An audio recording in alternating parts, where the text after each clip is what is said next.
I'm here today in Malden in Essex. I've been invited to speak at the Business Women's Network by Mandy Holgate, who I've known for some time now, and they're all in there, they've started, so I'm just going to make my entry and have a little chat with them. Ladies, Lynette Allen. Oh, gosh. Thank you very much. That's quite a build-up, thank you. What women are very good at doing is hearing one story and one thing and then having 10 million other thoughts strike off from that. Put yourself in the line of fire, work out what is it you want to do, and then just ask. I was coaching different women 10 years ago on the same topics. There's nothing changed. We caveat our message far too much. Do you know what I mean by that? So, well, I know everybody doesn't think like this, and well, it's just an option. You know, I think there are many ways we could do it. But how about we do this way? I think what has been pivotal is feeling my way about that next right move. If I hadn't have gone through all those stages back then, I don't know that I would be stood here doing this now. You have to be visible, you have to go out there, and even when it hurts, and sometimes it does hurt, you have to go back.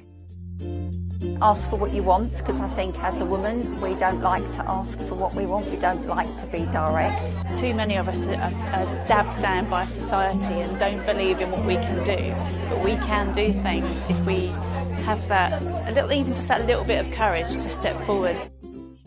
I always ask for what I want. First of all, in order to ask for what you want, you have to know what you want. It felt like a good next step to do, so I went home and I cleared my diary for a month. And I said, can I come for a month? And she said yes. And I felt better. I thought, I'm getting clearer now. I felt myself coming out of this, challenged myself. I thought, well, I need to get my confidence back up. I need to challenge myself. What can I do that really scares me? And I'm thinking, okay, this is interesting, because I was out of the house, I got my mojo back, I started to get inspired again. What I really enjoyed about your talk, Lynette, was the way that you spoke from the heart, and you really didn't hold anything back. Particularly for me was the just say yes. I'm completely a yes lady, and it was really nice to kind of hear your story.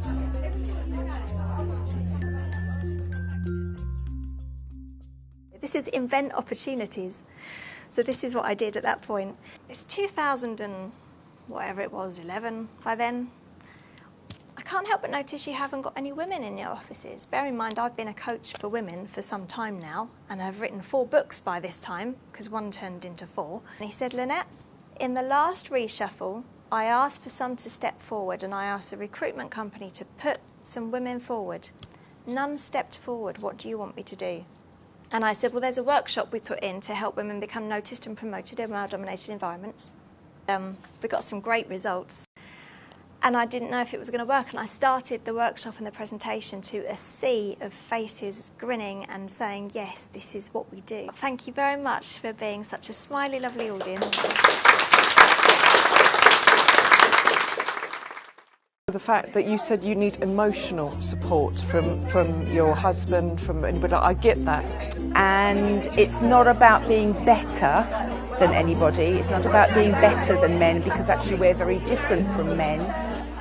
I think it's all very well for us to have ambitions and ideas, which I do and lots of other people do, but it's about having a structured way of achieving that. And I hear things from people like yourself, really motivational, and I think, that's me, I can do that.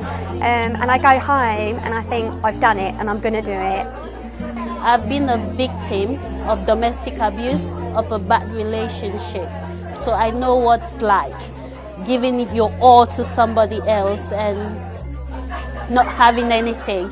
It's like, it's made me feel like I can do everything. I just adored watching the audience, because you could see all these light bulb moments of, oh, I do that! And the thought that you've changed people's lives just with a 45-minute talk is just fantastic.